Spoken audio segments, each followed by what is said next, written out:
Muy buenas tardes a todos. Antes que nada, darle las gracias a la ARL Bolívar por esta maravillosa invitación.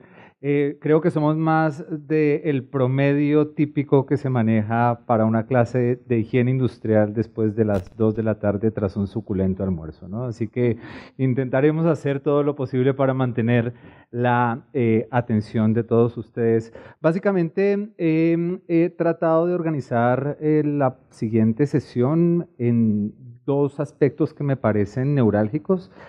Uno que corresponde a un proceso reflexivo con relación a qué es lo que estamos haciendo naturalmente en higiene ocupacional, y en un segundo capítulo abordaremos parte de esa invitación que estamos haciendo a través de este título sobre cómo nosotros podemos finalmente refinar nuestro juicio de valor a partir del uso de, llamémoslo así, herramientas complementarias de gestión preventiva que están siendo utilizadas recientemente en la higiene ocupacional. Parto con una diapositiva que me parece muy interesante, que se denomina el paradigma del tiburón y la hamburguesa. Si yo les preguntara a ustedes cuál es la mortalidad debida al contacto con un solo tiburón versus al consumo de una sola hamburguesa, dentro de su juicio de valor o dentro de su criterio, ¿qué generaría una mayor aversión al riesgo? ¿El tiburón o la hamburguesa?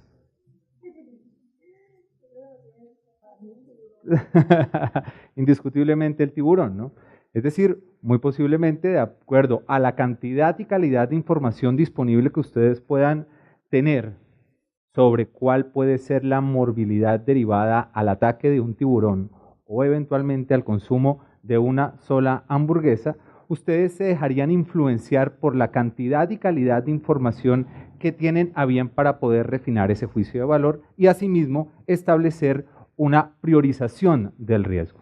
Sin embargo, falta algo, y es que información. Si yo les diría que 0.02 por cada 100.000 habitantes mueren como consecuencia de un ataque de tiburón y cerca de 4.5 por cada 100.000 habitantes mueren como consecuencia del consumo de una sola hamburguesa que está contaminada con una Escherichia coli muy tóxica, ¿cambiaría su juicio de valor con relación a la aversión del riesgo? Muy seguramente, pero todos también seguramente seguiríamos consumiendo hamburguesas, ¿cierto? Entonces, a eso nos vemos abocados en el ejercicio higiénico. Nosotros no tenemos la capacidad suficiente para discriminar una condición segura o insegura frente a un factor de riesgo higiénico, porque nosotros no sabemos a qué huele el trimetil-isobutil eteracetato. Tampoco podemos reconocer cuáles son las frecuencias críticas cuando nos exponemos a vibraciones mecánicas o eventualmente a partir de nuestros sentidos no podemos percibir el campo electromagnético, ¿no? Entonces, posiblemente nuestro juicio de valor va a ser sustantivo en el momento de la toma de decisión frente a aspectos muy seguramente de seguridad, porque no existen métodos o técnicas muy sofisticados para poder llegar a cuantificar esos grados de magnitud de riesgo y solamente tendremos nuestra experiencia para determinar la probabilidad de que alguien resbale y caiga en una superficie. En higiene industrial siempre nos hemos visto abocados a la necesidad de identificar el factor de riesgo higiénico y sobre esa identificación casi siempre llegar a una evaluación cuantitativa, que generalmente es costosa, ¿cierto? Y eso ha restringido el desarrollo y avance de la higiene ocupacional y por ende la falta de controles adecuados y apropiados para la prevención de la enfermedad laboral. En este sentido, en el mundo mueren 225 veces más personas por consumir una hamburguesa que por ataques de tiburón. ¿Por qué menciono esta estadística? Porque de acuerdo a cifras de la Organización Internacional del Trabajo y la Organización Panamericana de la Salud, en el año 2004, cerca de alrededor de 900.000 muertes se derivaron como consecuencia de la exposición a sustancias de comprobada acción carcinogénica y partículas aerotransportadas versus cerca de 400.000 muertes que se generaron como consecuencia de accidentes. Es decir, que al año 2004 duplicaba la cifra de muertes como consecuencia de exposición a agentes de riesgo higiénicos, en particular contaminantes químicos, que las muertes causadas por accidentalidad. Eso nos da un prisma de análisis un tanto diferenciado porque casi todos nuestros esfuerzos se ven orientados ¿a qué? A la mitigación del riesgo potencial que puede generar algún accidente. Y desdibujamos pues esa silicosis que necesitará 20 o 30 años para desarrollarse, o ese linfoma que necesitará unos 20 o 25 años para desarrollarse, o la hipoacusia que eventualmente no causa muerte, así que es preferible que la gente pues vaya perdiendo la audición en un periodo de tiempo determinado, ¿no? Entonces, al enfocar las cifras globales, podemos entender que finalmente la higiene ocupacional como herramienta preventiva en la disminución de la probabilidad de ocurrencia de enfermedades laborales es la única estrategia que tenemos a bien nosotros como prevencionistas tener cuenta para poder garantizar que efectivamente la gente no se enferme.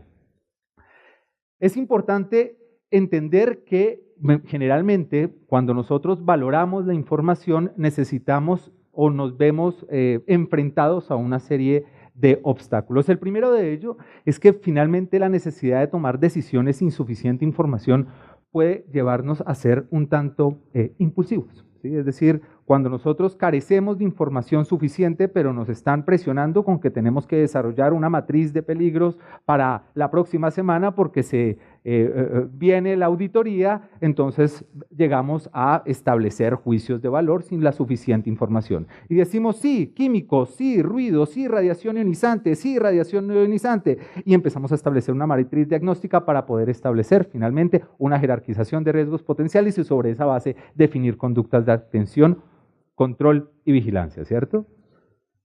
¿Será que tenemos suficiente información para poder establecer un juicio a priori que pueda ser impactante de cara a esas medidas de control y vigilancia?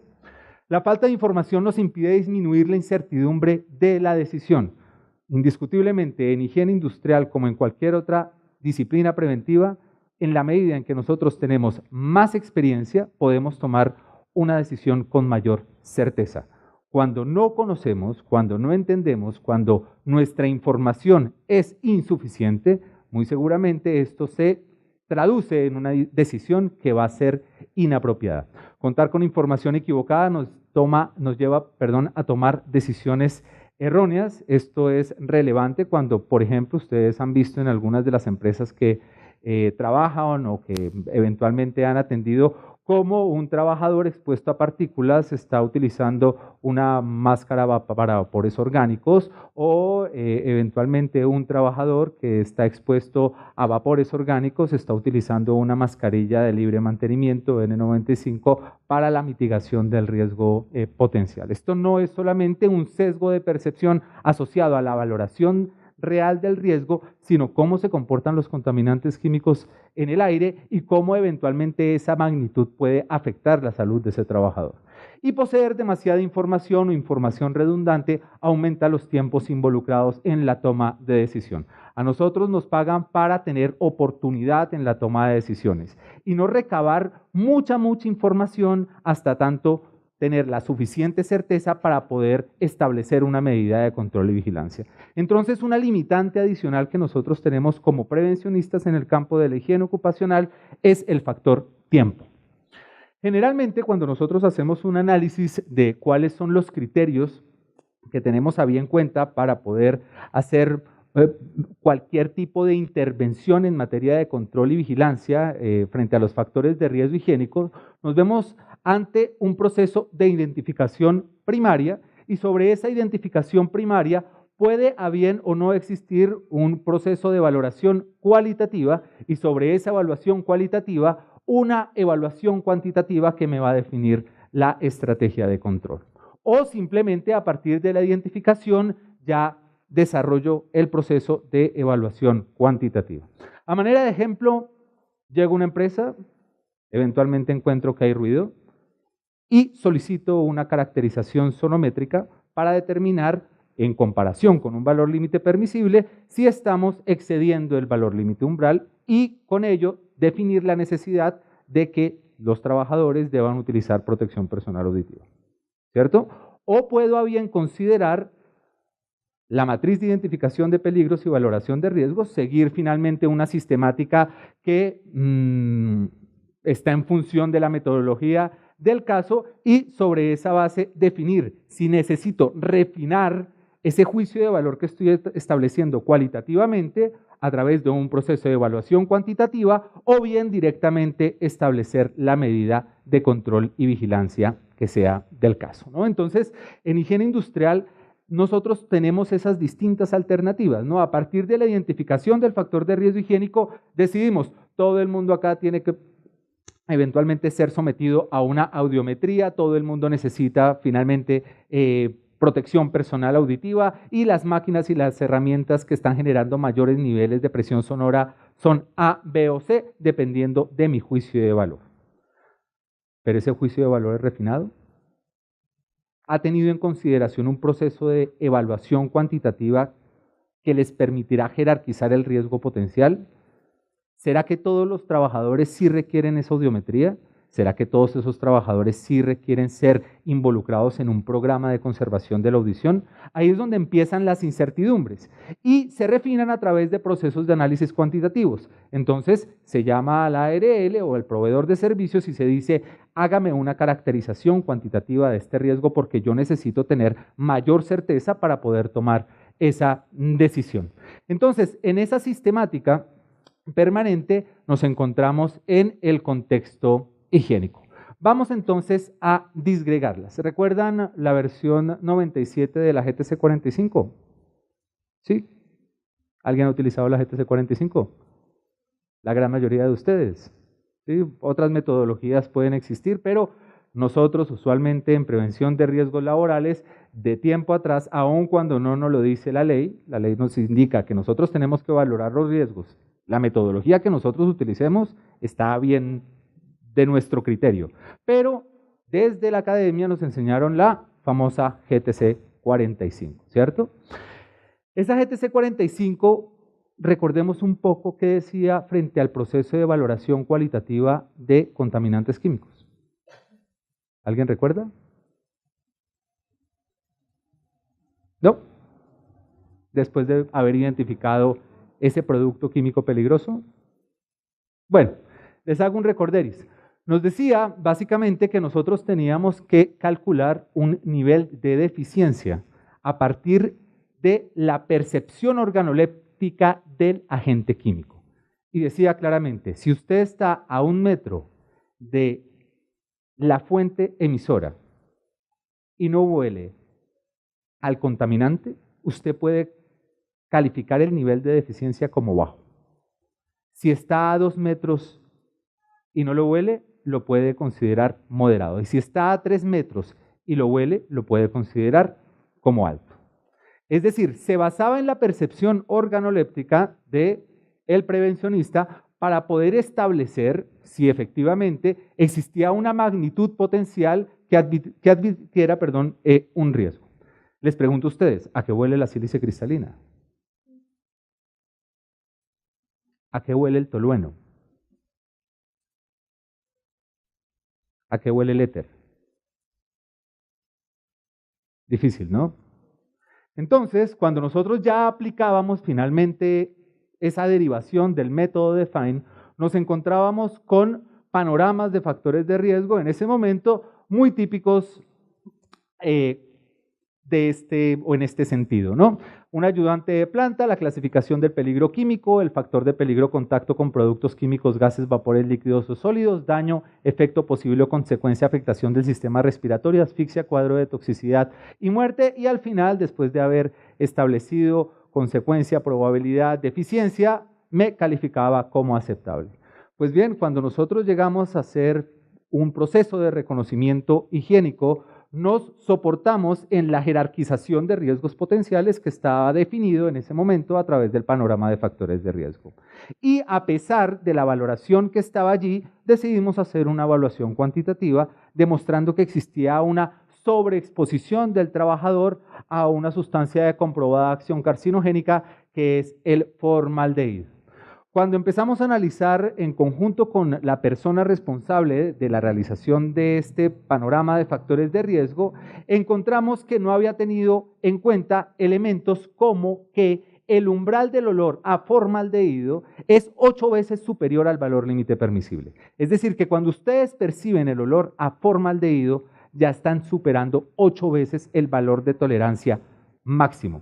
A una sustancia que la IARC ha calificado como cancerígena confirmada, la NIOSH a su vez y ACGH lo tiene en una clasificación de comprobada carcinogénesis. La primera reflexión: ¿cuántos procesos de valoración cualitativa de riesgos químicos se han soportado en la GTC 45 para poder definir conductas de control y vigilancia? ¿Durante cuántos años este ayudante de planta pudo estar superando el valor límite permisible siempre con una calificación potencial de riesgo baja? ¿Me siguen? Esa es una primera reflexión. ¿Por qué? Porque al final es difícil valorar cualitativamente en general el riesgo higiénico. Se desarrolla en el año 2008 una versión mejorada de la GTC 45, sin embargo no se publica hasta el año 2012, que nos presenta, llamémoslo así, una versión, ¿cómo se le llama a un carro cuando está engallado? Exacto, una versión engallada de la versión 98, ¿no? Y plantea como posibilidad el análisis de el nivel de peligrosidad de los agentes químicos basados en el internacionalmente conocido código NFPA. ¿Lo recuerdan? ¿Sí? Basado en la norma NFPA 704. Muy bien, pues entonces, básicamente lo que me indica es que uno puede calificar la peligrosidad intrínseca de esa sustancia química de 0 hasta 4, siendo incipiente, bajo, medio, alto o muy alto, de acuerdo fundamentalmente a la notación que tenga el código NFPA de salud. Sin embargo, entramos en una disyuntiva metodológica asociado a la validez de la NFPA 704 para la calificación de agentes que tienen efectos crónicos. ¿Por qué? Porque la NFPA 704 está soportada para decisiones, ¿a qué nivel? A nivel de emergencia. Exactamente. Es decir, que los bioefectos documentados de salud y su calificación está asociando ¿qué tipo de efectos? Agudos. Entonces tenemos una sustancia como el benceno que produce leucemia mieloide aguda, que la Agencia Internacional para la Investigación del Cáncer y la EPA en los Estados Unidos lo han clasificado como tal desde hace aproximadamente unos 70 años, y que tiene dentro de su código NFPA la calificación 2. ¿Qué quiere decir la calificación 2 para NFPA? Que supuestamente es una sustancia o mezcla que bajo su exposición intensa o continua pueden causar incapacidad temporal o posibles daños permanentes a menos que se dé tratamiento médico rápido. Es decir, que la leucemia mieloide aguda, si se trata rápidamente, se cura. ¿Cierto que sí? Esa deriva con relación a la nueva estructura metodológica que están utilizando miles de prevencionistas en Colombia para la valoración del riesgo químico nos está llevando a problemas de subestimación, sobreestimación y otra vez dejando a la suerte los controles efectivos. Porque si ustedes no establecen finalmente un buen proceso de valoración cualitativa o cuantitativa, o en general cualquier proceso evaluativo, la asertividad de las medidas de control y vigilancia van a ser tremendamente limitadas, van a ser nulas. Y por supuesto, ustedes no van a ver inmediatamente el efecto potencial, pero cuando ese trabajador tenga hipoacusia, cuando tenga una neurotoxicidad central o periférica, cuando tenga en 20 o 30 años ese cáncer, pues finalmente es que uno va a ver el impacto de las decisiones que tomó hoy. Les estaba comentando particularidades frente a los contaminantes químicos, ¿no? Sin embargo, existen otras apreciaciones. Cuando nosotros nos vemos expuestos al ruido de cizalla, ¿saben qué es una cizalla? ¿Sí? Vale, perfecto.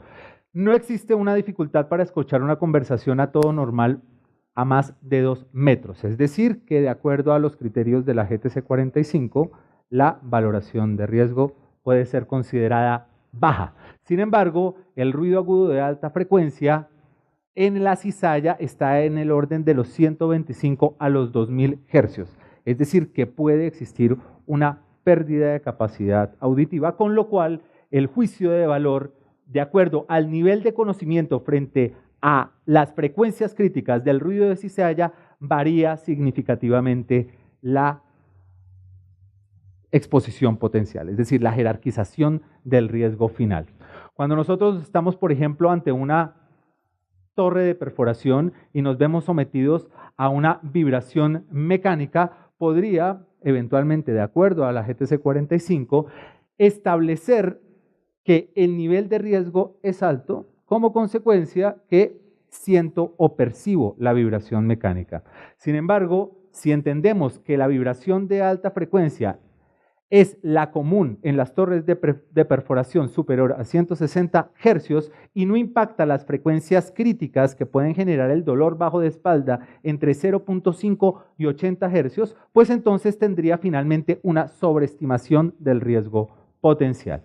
Y frente a la radiación óptica incoherente, puedo decir que eventualmente la exposición no es continua, la valoración del riesgo es baja, pero se ha clasificado a esta fuente de radiación como de comprobada acción carcinogénica como consecuencia del melanoma ocular.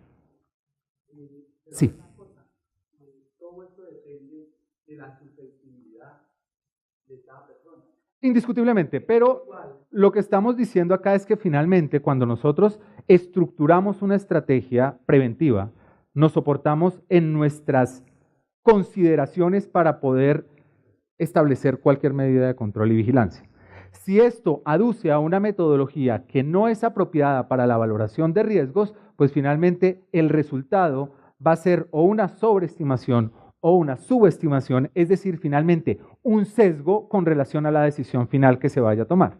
Entonces, por ejemplo, si nosotros nos basáramos en la GTC 45, acá no habría necesidad de elementos de protección personal auditiva, muy seguramente establecería medidas administrativas para el control de la exposición a vibraciones mecánicas en una torre de perforación y eventualmente un trabajador podría utilizar cualquier tipo de protección visual para el desarrollo de actividades de soldadura. Mientras que la verdad, de acuerdo al juicio del experto, puede ser un tanto distinta frente a las medidas de control y protección. ¿Me siguen?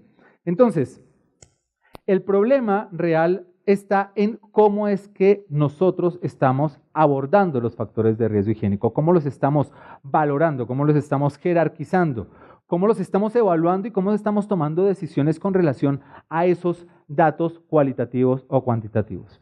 Por supuesto, el mensaje el día de hoy no es hacer una crítica destructiva a la GTC 45, sino que viéramos las limitaciones que tienen los procesos de valoración cualitativa en la estimación del riesgo higiénico.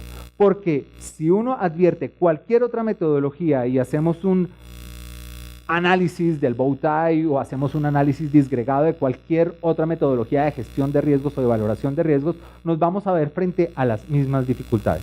Sin embargo, es mi responsabilidad mencionarles a ustedes que desde la higiene ocupacional existen otras herramientas que pueden ser a bien consideradas que permiten disminuir el sesgo asociado a la valoración del riesgo potencial. Esas herramientas básicamente advierten la necesidad de hacer un buen proceso de identificación de riesgo, tener información suficiente para analizar los riesgos, tomar una decisión con relación al riesgo y finalmente completar la información con la evaluación del riesgo. En el caso de contaminantes químicos, desde hace aproximadamente unos 15 años se han venido desarrollando metodologías de evaluación cualitativas para riesgos químicos. Las guías de atención integral en salud ocupacional basadas en la evidencia recomiendan algunas de estas metodologías, en particular la primera, el Chemical Control Banding o International Chemical Control Toolkit de la Organización Internacional del Trabajo, que básicamente tiene en cuenta la peligrosidad potencial de ese agente químico, su capacidad de suspenderse en el aire, la frecuencia de uso asociada a una condición de trabajo en concreto para definir cuál es la conducta de control y protección más adecuada. Es decir, se basa en la naturaleza peligrosa del agente y la posibilidad de que ésta esté en el aire del trabajador para que yo pueda finalmente aducir o no cualquier tipo de medida de control. Sin embargo, esta es la metodología, llamémoslo así, más genérica de todas. Existe la madre de todas, que es el control de sustancias peligrosas para la salud del Ejecutivo de Salud y Seguridad del Reino Unido, por su acrónimo en inglés COSH Essentials, que me permite lo mismo, pero con una mayor suficiencia desde el punto de vista metodológico. Por supuesto, si tuviese un poco más de tiempo, les mostraría estas herramientas que son tremendamente poderosas. Lo afortunado es que es información de conocimiento público, con lo cual pueden acceder a cualquiera de estas páginas web y explorar un poco cada una de estas metodologías para la valoración del riesgo químico. Hoy en día existen alrededor de unas 20 o 25 métodos y metodologías de evaluación cualitativa de sustancias químicas que, como les estaba mencionando, solamente a partir de estas variables físico-químicas es posible estimar el riesgo potencial sin llegar a la necesidad de evaluarlo cuantitativamente a través de técnicas y métodos instrumentales.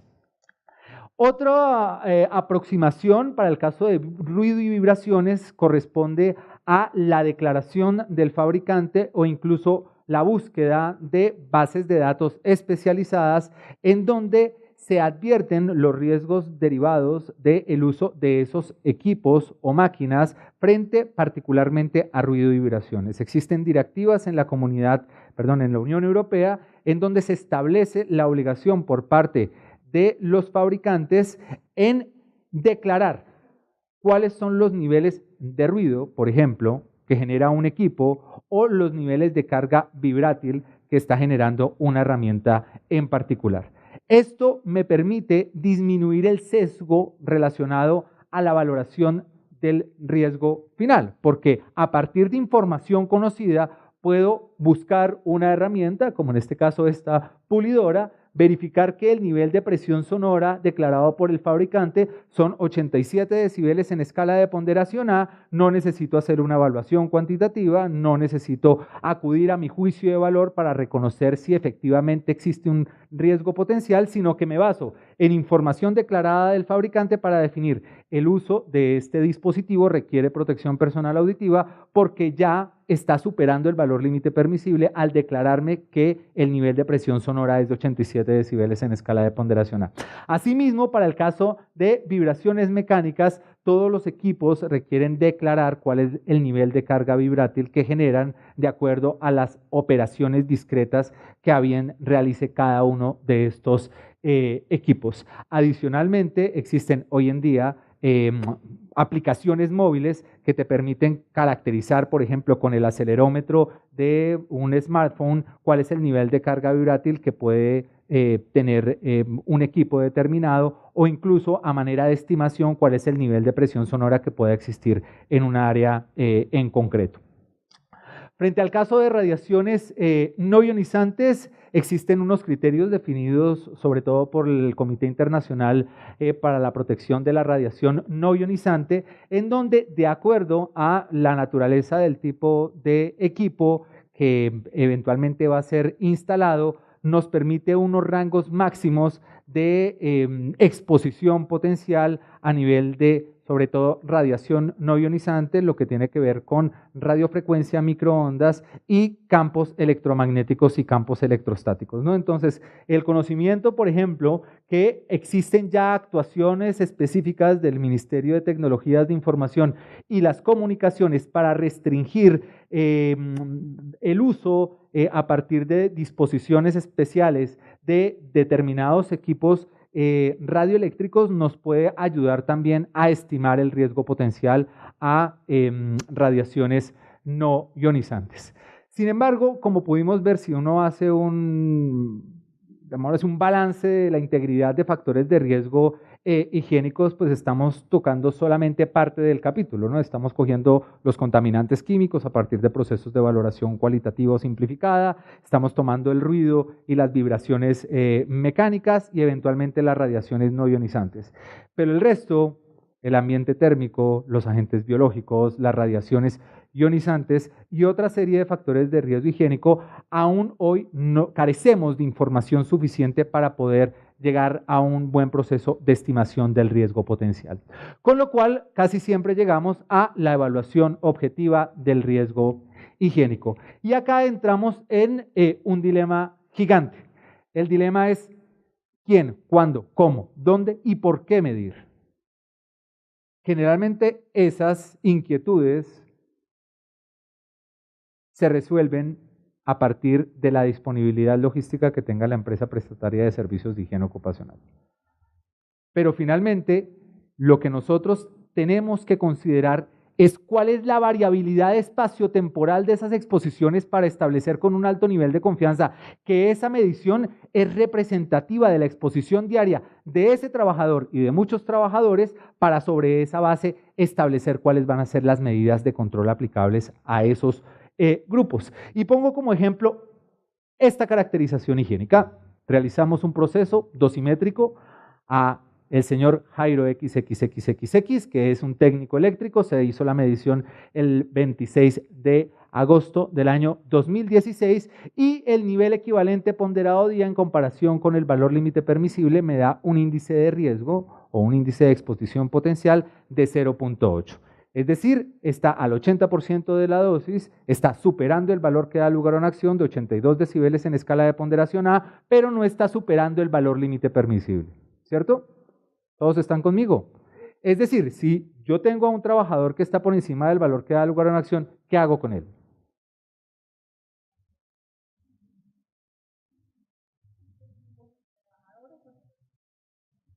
Con el trabajador, entonces yo estoy diciendo, Jairo es representativo de todos los técnicos eléctricos que hay en el taller, con lo cual esta exposición es representativa de los 10, 15 o 20 técnicos eléctricos que hay.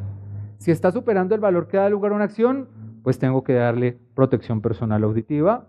La periodicidad de la audiometría puede ser incluso bianual, ¿sí? No tiene que ser anual, como en el caso si superara el valor límite permisible. La densidad de la información dentro de los programas de formación no tiene que ser mucha porque finalmente está en un riesgo moderado, ¿cierto?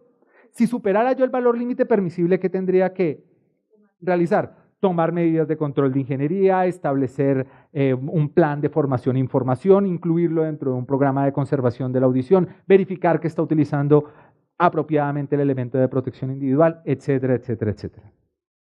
¿Listo?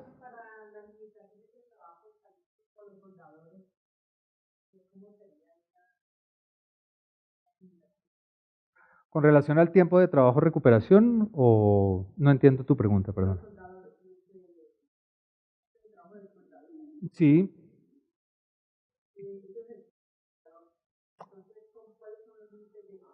Ah, ok, vale, muy bien. El tema es que frente al concepto de altas temperaturas, dependiendo del WGT, existen unos cálculos específicos para determinar cuál es el tiempo de trabajo máximo, dependiendo de la zona de trabajo y recuperación, ¿sí? Sin embargo, pues eso puede ser mejor abordado en un tema específico de altas temperaturas. Por lo pronto quiero es que analicemos la variabilidad de las exposiciones de los trabajadores. Resulta que yo tomo otra medición a David, que también es un técnico eléctrico, y me da por debajo del valor límite permisible e incluso por debajo del valor que da lugar a una acción. Es decir, estoy en una categoría de riesgo baja. ¿Sí? Entonces, ¿en qué dato confío? ¿En el dato que me dio moderado o en el dato que me dio bajo? Perfecto. Entonces hacemos 4 estudios complementarios y resulta que 2 están en condición de riesgo crítica y 2 están en condición de riesgo alta. ¿Cuál es la decisión que ustedes tomarían? Es la pregunta.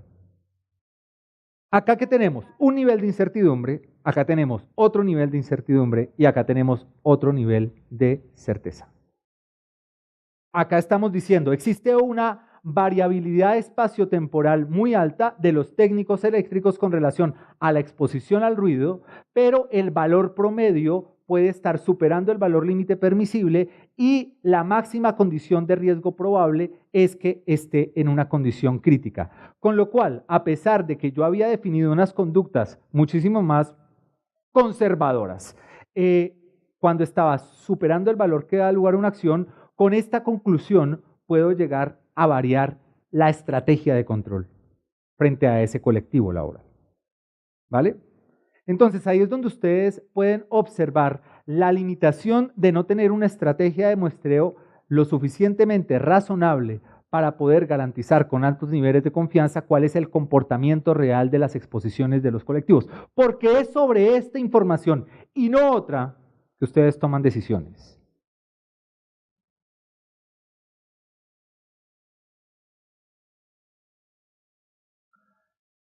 Siempre para lograr más certeza se necesitará más dinero, ¿cierto?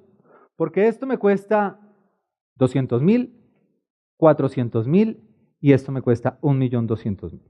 Bueno, cifras más, cifras menos para dosimetrías de jornada completa.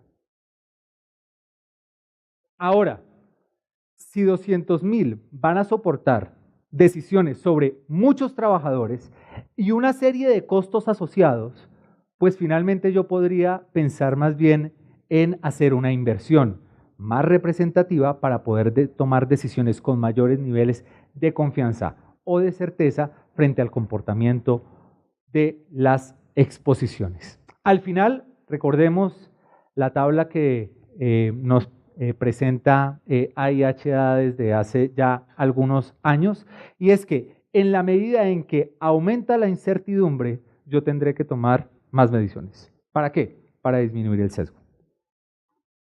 Y en la medida que yo tenga más certeza con relación al comportamiento general de las exposiciones, más refinado voy a ser en mis procesos de toma de decisión. Para contextualizar, un pequeño ejemplo. Una compañía minera de carbón a cielo abierto, cerca de 3.000 trabajadores en el año 1996 eran sometidos a radiografías de tórax anuales. ¿Por qué razón? Porque estaban expuestos a una sustancia de comprobada acción carcinogénica que se llama sílice cristalina. ¿Claro? ¿Cuánto cuestan 3.000 radiografías de tórax?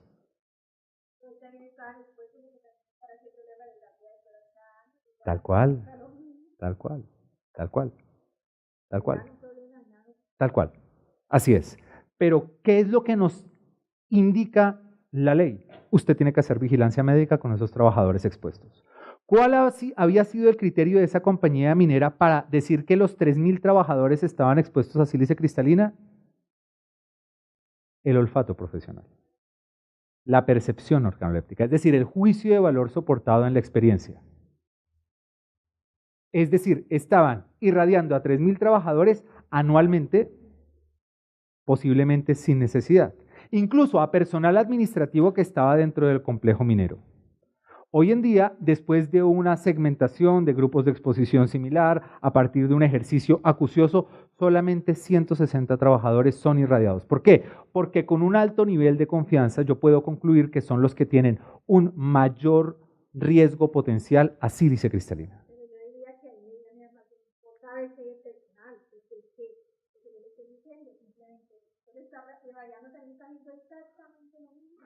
Tal cual. El tema es ya en la aplicación práctica es muy complejo. Cuando yo soy operador de dozer, no sé mucho de operación de un camión minero o de una motoniveladora, ¿no? Y un trabajador que está en el área administrativa difícilmente, ¿no? Pero el mensaje es, cuando yo tenga más información, puedo finalmente tomar mejores decisiones. Y cuando uno lleva esto a un programa sistemático permanente de alto impacto, genera finalmente ahorros y beneficios. No solamente beneficios económicos a la empresa en función de los ahorros de toda esa plata desperdiciada en mascarillas libres de mantenimiento, en espirometrías, en radiografías de tórax, que finalmente es un estadio secundario preventivo. No, en beneficios hacia el trabajador, porque ustedes saben en dónde se tienen que enfocar los esfuerzos de control. No en los 3.000 trabajadores, en los 160 operadores de Dowser. ¿Me siguen? Ayuda eso mucho a la jerarquización. Indiscutiblemente, nuestra máxima es la protección de la salud de los trabajadores y para ello finalmente nosotros tenemos que administrar apropiadamente las herramientas de control y protección. Pero, ¿cuál es el dilema del caso? Yo no tengo mucha plata y finalmente tengo que soportarme en mi juicio de valor. Esa es la realidad. ¿Listo? Yo no puedo tener la capacidad suficiente para poder hacer un proceso de caracterización cuantitativa de muchos agentes ante muchas circunstancias durante toda la vida laboral de esos trabajadores y tengo que establecer medidas de control y protección inmediatas.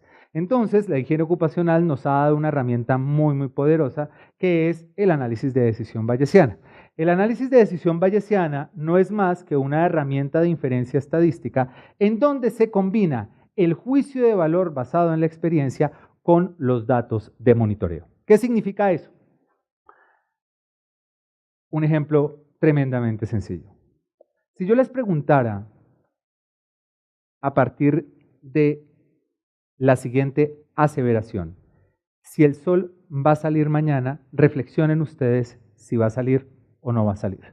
Durante miles de millones de años el sol ha salido después de haberse puesto. El sol se ha puesto esta noche, hay una probabilidad muy alta. Yo creo firmemente que, o es verdad que, el sol va a volver a salir mañana. Existe una probabilidad muy baja, o yo no creo que, de ningún modo, que es falso que el sol salga mañana. Ahora les pregunto, ¿el sol va a salir mañana? Al unísono todos. Sí, muy bien. Ahora, si ustedes nacen hoy y no tienen una experiencia previa, si el sol sale mañana, les vuelvo a preguntar, ¿el sol va a salir mañana? No sabemos. No sabemos. O incluso, ¿qué es el sol? ¿Cierto? Ahora, si yo me invento un equipo que se llama el solorómetro mide que salga o no el sol. Y ustedes me dicen, sí va a salir el sol mañana, y yo mañana con el solorómetro hago una medición y me dio positivo, ¿qué pasa? Pues el ego se ensancha. Yo tenía la razón, el sol iba a salir mañana y mire lo que está diciendo el dispositivo, el sol salió. Si yo salgo con el sol mañana, ustedes me dijeron, no, el sol no va a salir mañana. Y digo, mire, el equipo me está diciendo que salió el sol, ¿cómo se sentirían ustedes? Frustrados, ¿no? Frustrados. Y dirían, ¿pero qué pasó? Yo juraba que no salía.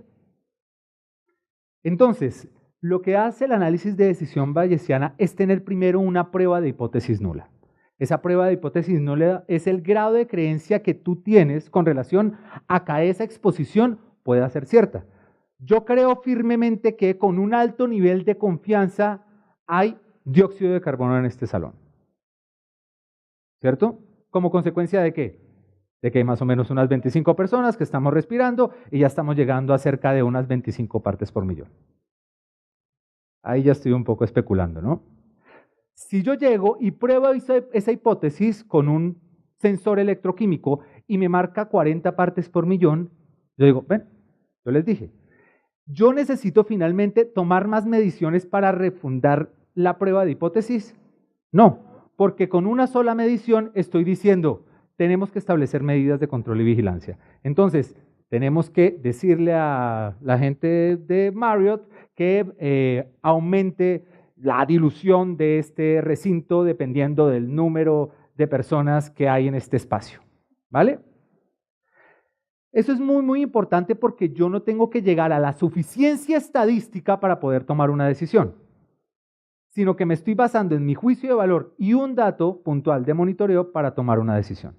Ahora, si yo digo, acá sí tenemos dióxido de carbono, pero cojo ese mismo sensor electroquímico y me aparece 0 partes por millón, me pone, como dice mi mamá, en reflexión.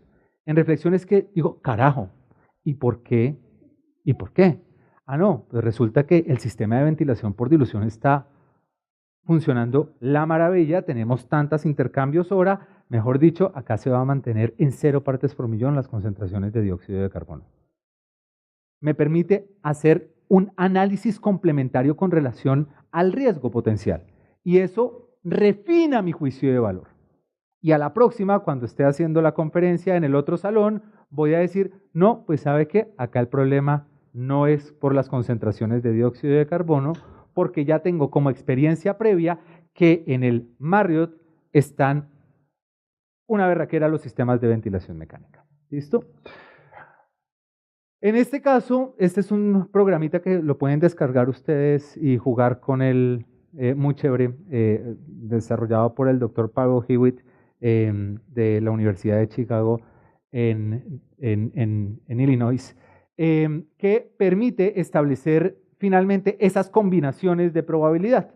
Entonces, se basa en la escala, llamémosla así, de riesgo potencial definida por IHA, en donde 0 es nula exposición, baja exposición, moderada alta exposición o alta exposición. Y lo que se hace es controlar básicamente ese nivel de certeza que ustedes tienen frente a esa prueba de hipótesis. Ustedes pueden decir que con un alto nivel de confianza la situación está en un riesgo potencial alto y a eso se les da un peso inferencial estadístico. Ahora, dependiendo del número de caracterizaciones higiénicas que uno realice, pero no con el nivel de suficiencia estadístico, me va a situar un valor como el percentil 95 en comparación con el valor límite permisible y sobre esa base los datos cuantitativos van a tener otro nivel de creencia. Y la combinación entre ese juicio de valor y ese nivel de confianza asociado a esa muestra estadística me va a permitir, a partir de la ecuación de Bayes, llegar a determinar con un determinado nivel de confianza cuál es el ranking de exposición a la que pertenece finalmente esa circunstancia de trabajo. Entonces, por ejemplo, en este caso yo estoy diciendo, a juro, la condición no está controlada. Y los datos de monitoreo me están diciendo, uy, no, la exposición es moderada baja. Entonces, tengo un 47% de confianza que efectivamente esté en una condición moderada baja, un 31% de confianza que esté alta y un 21% de confianza que esté en una condición de riesgo moderada alta. Esto finalmente me ayuda a muchísimos criterios de decisión, pero el más sustantivo es que me ayuda a tomar decisiones con un mayor nivel de confianza a partir de la reafirmación o no de esa prueba de hipótesis. Existen, por supuesto, tendrán acceso a esta presentación, una serie de razones en las cuales se ha soportado la higiene ocupacional para poder utilizar el análisis de decisión bayesiana como una herramienta complementaria a la evaluación higiénica. Dentro de ellos, restringir el análisis a unos parámetros razonables. A veces la estadística me marca unos estimadores estadísticos que son difícilmente creíbles. Si yo les pregunto acá a ustedes por quién van a votar en las próximas elecciones y tú me dices voy a votar por Petro, pues yo podría decir el 100% de la población caleña va a votar por Petro. No, eso es irrazonable. No el hecho de votar o no por Petro, perdónenme, sino por el hecho de llegar a aseverar con una sola muestra que esa es la percepción general de los caleños, ¿vale? Entonces, restringe el análisis a unos parámetros razonables. La comunicación es importante. Si tuvieron la oportunidad de leerse el tocho de las guías de atención integral en salud ocupacional basadas en la evidencia, veían que existía un mundo de consideraciones estadísticas, ¿no? Que el límite de confianza superior, que el límite de confianza inferior, que la desviación estándar geométrica, que la media geométrica, etcétera, etcétera, la distribución log normal, pum, pum, pum. Cuando uno hace un análisis estadístico, pues ese análisis estadístico en realidad lo pueden interpretar mejor los estadísticos, ¿no? Entonces, de acuerdo a un nivel de confianza del tanto por ciento y la desviación estándar de tanto, entonces se puede concluir que la exposición está tantas veces el valor límite permisible. Eso es para ponerse un tiro. Uno necesita rojo, amarillo, verde. Hágale, hermano, establezca una medida rapidonga.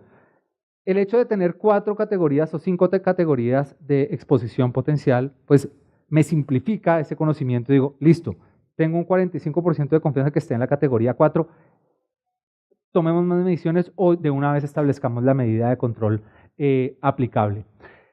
Integra el juicio profesional. Esto es muy, muy bacano, porque es que antes el juicio profesional era todo o la medición era todo, ¿no? Entonces, el juicio profesional basado en la GTC 45, sobre esta base, todo el mundo radiografía de tórax.